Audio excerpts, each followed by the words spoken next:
Hey folks, lots of great at-home strength routines circulating online these days. I'm going to run through a quick one with you guys that is actually going to focus more on contrast sets, which is what our power plan has been working on recently. And this is really going to be a true no equipment needed strength plan. So I know a lot of you probably have bands. Those are great to work with. A lot of you have med balls. And I encourage you to use those at your own at-home strength routines if you can.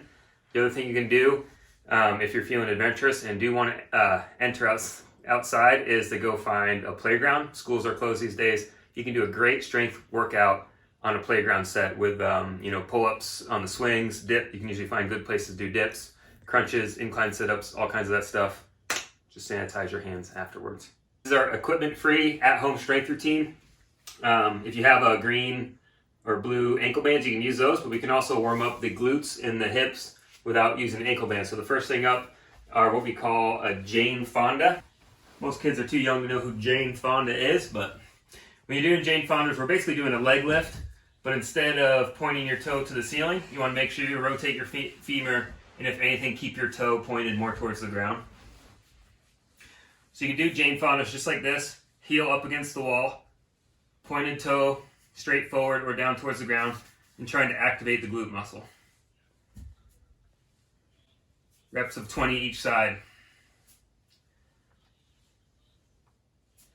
You can make these even more challenging by coming up into a side bridge if you want. So that kind of incorporates more of a core stabilization drill and also trying to engage the glutes and the hip muscles. Okay, next glute activation warm-up exercise. We're doing some wall leans with running mechanics. And on this, we're going to come up onto a single leg. But you can come up on 2 feet at first. When we do that, really try to isolate the glute muscle and fire your glutes. And from here, you're coming up into a running pose, good dorsiflexion, staying tall in the chest. And as I do this, I want to isolate my straight leg, my back glute the entire time. So it's almost like a glute hold. So I'm coming up, holding the glute muscle, back down. Up, holding, and back down. And so you can see, you can do reps of 20 each leg. And it should really be firing, isolating, and working that glute muscle the entire time. So most people don't have weights at home, but you can use heavy books, and we'll use some books in a book bag in a second, or you can just use wine bottles or fill up a water bottle with water. That works well too. So for this exercise, we're using 2 wine bottles, and in the spring, especially this time of year, is a good time to start to work a little bit more on the shoulders and external rotation from having a long season of kind of being rolled over, working on so much ski-specific motions.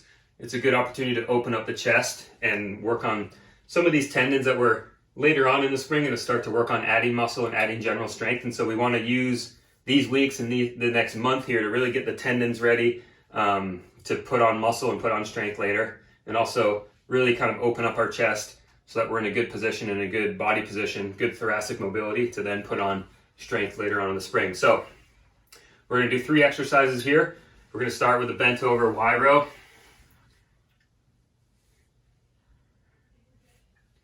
And all these exercises, thinking about being in a good back position. Pinching the shoulders together in the back. You should feel this one kind of behind the shoulder blades as well as in the shoulders. Next one is a standard straight up T. So we're coming up into a T position. Just trying to do this nice and slow and controlled. These wine bottles are a perfect weight for this, just a couple pounds. And we're doing high reps. We're doing reps of 20 in each exercise. And what we call goalposts. So on these, you're coming elbows up to 90, and then you rotate up, and then press overhead. Back down to 90, rotate down, back. So if you're looking at from a side view here, always thinking about keeping the core and the pelvis kind of tucked during these exercises, because it is a shoulder exercise, but we also want to use our core while we're doing these too.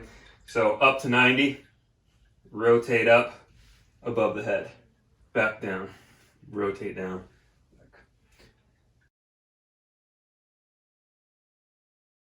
All right, so now we're just going to work on 2 different supersets.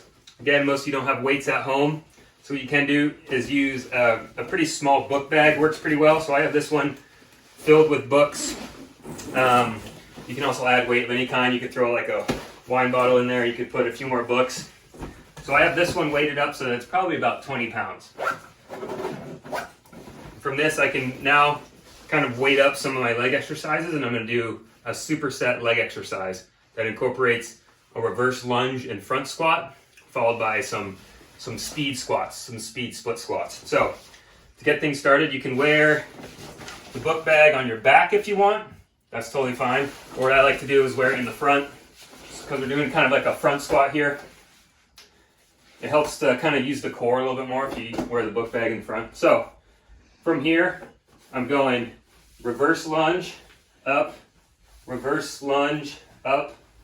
front squat.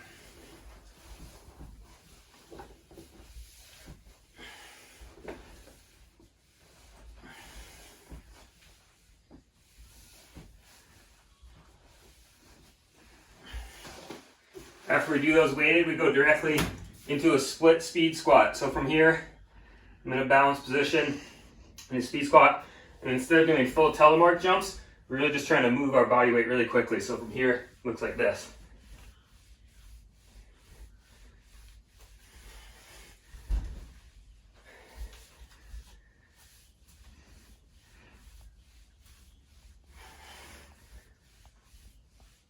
So we're doing 8 on each side.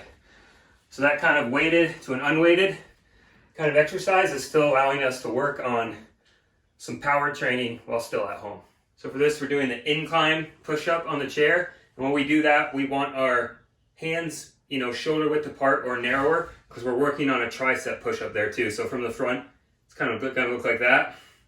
And from the side, my legs are going to be kicked up, dropping down, triceps on the way up. Triceps on the way up. So we're working on 8 to 10 of these. We go from 8 to 10 of those directly into an explosive push-up. But the way I prefer to do these is actually from the knees. We're going to drop into an eccentric load on the push-up and fire back up.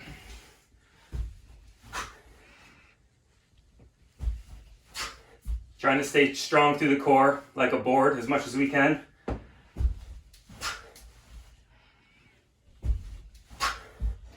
just 5 of those. When I'm doing these also, I'm really thinking about a complete push with the arms.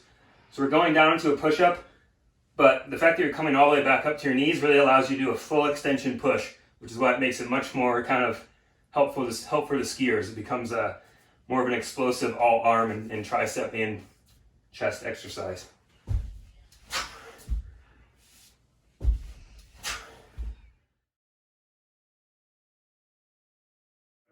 But the first thing I do before doing any kind of on the ground or floor core workouts is that I first start with thinking about using my transverse abdominis, and the best way to do that is just with a basic single leg lower.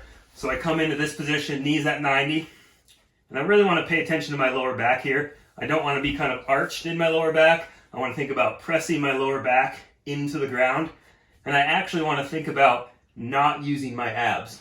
I want to think about using the muscle underneath my abs. It's really common for people to hop into these floor core routines and just start kind of ripping ab exercises. And you're actually better off thinking about using your TA, trying to isolate the muscles underneath your abs. In order to do that, sometimes we need to remind ourselves to not use the abs as much. So I'm down here, legs at 90. I like to just start here and take some deep breaths and try to rotate that pelvis underneath, flatten my back to the floor, and think about using that TA underneath my abdomen muscles. And from here, I'm just going to drop one leg down and come back up. One leg down and come back up. It seems like such a basic exercise, but it's so important to do some stuff like this before you go into crunches or any other floor core routines, because I'm really teaching myself to fire the right muscles here. I'm trying to not use my abdomen as much, simply use the muscles underneath the abdomen. All right, if you're having a hard time feeling that TA activation, doing some of this floor core, one tip people like to think about is think about if you're blowing up a balloon, that kind of final little push you're using to blow up a balloon, that's often the muscle that you're using underneath your abs, that transverse abdominis. Another way to think about it is while you're down here breathing, I like to think about being relaxed when I breathe in and then slightly using those muscles as you breathe out. What you're doing there is you're elevating your pelvic floor, and that's what we call pelvic floor breathing. And as you do that, you're actually able to activate the transverse abdominis a lot better during some of this core work. All right, the next step after working on some single leg lowers is we're going to progress that into a dead bug, it's called. So from here, we're straightening our legs, straightening our arms. And we're going to do opposite arm, opposite leg. Always remembering to breathe.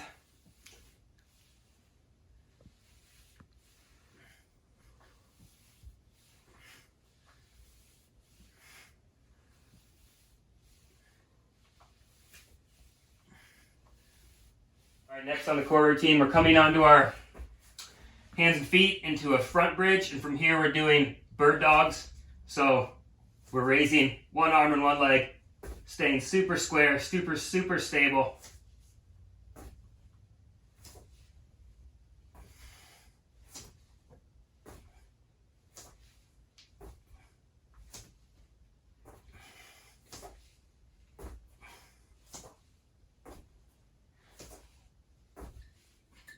All right, next we're going to work on the side a little bit, sides and obliques. So for this, it's just a normal side bridge, but we're adding in our wine bottle weight one more time.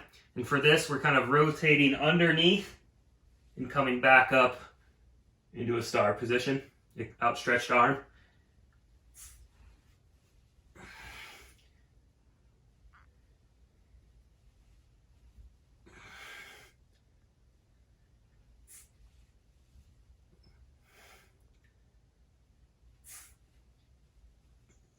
Next, we're going to do skydivers, but weighted with the wine bottle. So we're going to be passing it from one arm to the next.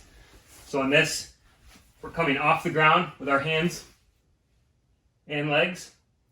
Pass the bottle in front, back to the side. Pass the bottle in the front, to the side.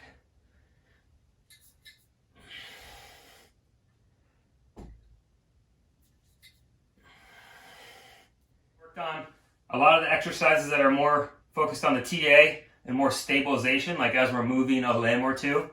Those are all really great stabilizing exercises. Now we can hammer on the abs a little bit more because people like to do that when they're doing floor core.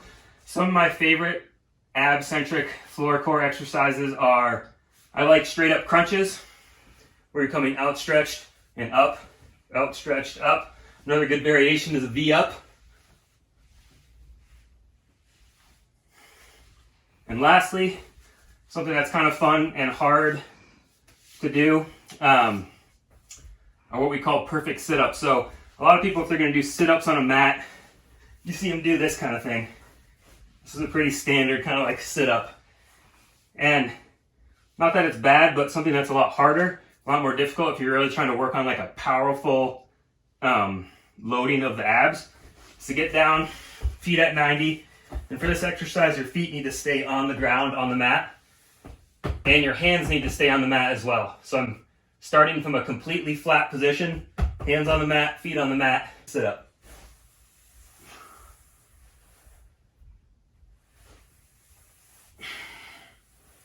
Really trying to keep the feet on the ground and the hands on the ground the whole time. Also, when I'm doing these, I'm thinking about using the different layers of my abs. So I'm starting on the top and working all the way down into the lower part of the abdomen. So it's kind of a good way to teach the muscle memory to use all the muscles within the trunk.